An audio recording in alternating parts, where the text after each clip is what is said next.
Good morning friends, मैं हूं आपका दोस्त संदीप सैनी और आप देख रहे हो इंडस्ट्रियल एक्सपर्ट। दोस्तों, आज का हमारा टॉपिक है analysis of copper losses due to unbalance load connected to the transformer.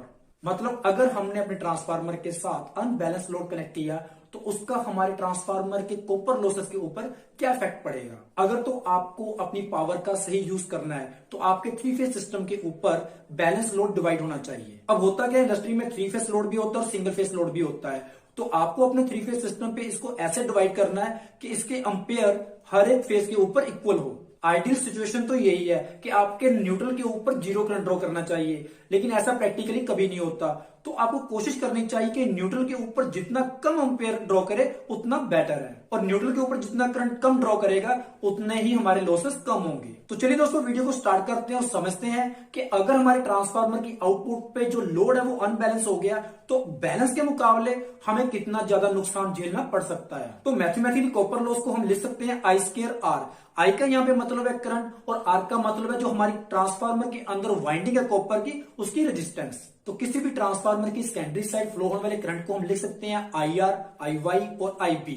यहाँ पे आई का मतलब है करंट और आर वाई बी का मतलब है आर फेस, वाई फेस और बी फेस। और अगर हम टोटल लोड करंट की वैल्यू निकालनी तो उसके लिए हम लिख सकते हैं total current equal to I R plus I Y plus I B, जिसको हम इक्वेशन को मान लेंगे 1.1। और ट्रांसफार्मर के हर एक फेज पे जो कॉपर लॉसेस हो रहे हैं उसके लिए हम लिख सकते हैं आई स्क्वायर आर।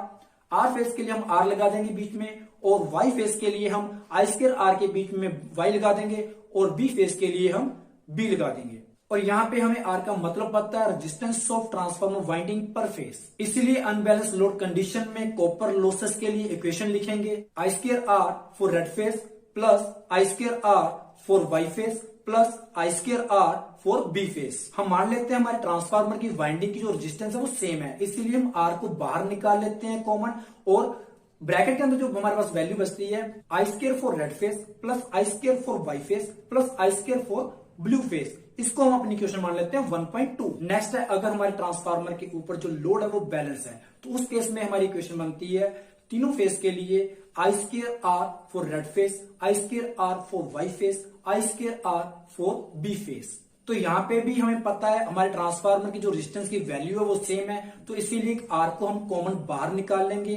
तो हमारी इक्वेशन बनती है R bracket I square for red phase plus I square for Y phase plus I square for B phase, जिसको हम 3 आई स्क्वायर आर भी लिख सकते हैं, और ये इक्वेशन बन जाएगी 1.3। तो यहाँ पे 1.3 इक्वेशन जो है वो हमें टोटल कॉपर लॉसेस देगी बैलेंस लोड के केस में, और 1.2 इक्वेशन जो है वो हमें कॉपर लॉसेस देगी अनबैलेंस लोड के केस में, जिसके लिए हम 1.3 इक्वेशन को सब्ट्रैक्ट करेंगे 1.2 इक्वेशन में से, जिसके लिए हम लिख सकते हैं R bracket close I square for red phase plus I square for Y phase plus I square for B phase bracket close minus 3 I square R. इस इक्वेशन से हमें अनबैलेंस लोड के केस में पावर लॉसेस मिलेंगे। अब यहां से हम आर को फिर कॉमन बाहर निकाल सकते हैं, R bracket open I square for red phase plus I square for Y phase plus I square for B phase, और ब्रैकेट क्लोज करने के बाद माइनस में 3 आई स्क्वायर लिखेंगे। और ये जो इक्वेशन हमें मिली है ये है 1.4, जिसमें पता चलता है अनबैलेंस लोड के केस में जो हमें लॉसेस होते हैं वो बैलेंस के मुकाबले कहीं ज्यादा होते हैं। तो इस सिचुएशन को समझने के लिए और या फिर प्रूव करने के लिए हम एक एग्जांपल लेते हैं, जिसमें हम मान लेते हैं ट्रांसफार्मर की वाइंडिंग की जो रेजिस्टेंस है वो यूनिटी है, और ये यूनिटी जो वैल्यू वो तीनों फेज के लिए सेम रहेगी। पहली सिचुएशन हम लेते हैं जिसमें हमारे ट्रांसफार्मर के ऊपर अनबैलेंस लोड चल रहा है, जिसमें आर फेज की जो वैल्यू है वो है 343 एम्पेयर, वाई फेज के ऊपर जो एम्पेयर चल रहे हैं वो चल रहे हैं 360 एम्पेयर, और बी फेज के ऊपर जो एम्पेयर चल रहे हैं वो चल रहे हैं 415 एम्पेयर। और दूसरा ट्रांसफार्मर हमारे पास है जिसमें हमारे तीनों फेज के ऊपर बैलेंस लोड चल रहा है, मतलब 373 एम्पेयर तीनों फेज पे चल रहे हैं, आर वाई बी तीनों पर। अब आप इन दोनों सिचुएशन में देखोगे कि ट्रांसफार्मर के ऊपर जो लोड चल रहा है वो तो 1118 चल रहा है, मींस जहां पे अनबैलेंस लोड चल रहा है वहां भी 1118 एम्पेयर चल रहे हैं, लेकिन जो बैलेंस है वहां पे भी 1118 एम्पेयर ही चल रहे हैं तीनों फेज के ऊपर। बट जब हम इसको मैथमेटिकली सोल्व करेंगे तब हम पता चलेगा कि बैलेंस लोड के मुकाबले में अनबैलेंस के केस में कितना ज्यादा हमें नुकसान झेलना पड़ सकता है।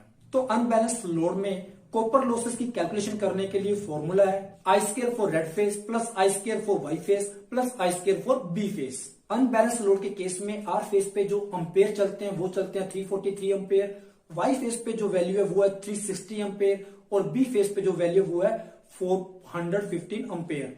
और इन तीनों का स्केयर लेने पे जब हम इसको सोल्व करते हैं तो हमें वैल्यू मिलती है 4,19,475 यूनिट। और अगर बैलेंस लोड की बात करें तो उसकी इक्वेशन है 3 इंटू आई स्केयर और तीनों फेस के करंट की वैल्यू 373 अंपेयर है, तो 373 अंपेयर को हम स्केयर लेंगे और 3 से मल्टीप्लाई करने पे जो वैल्यू मिलती है हमें वो है 4,17,387 यूनिट।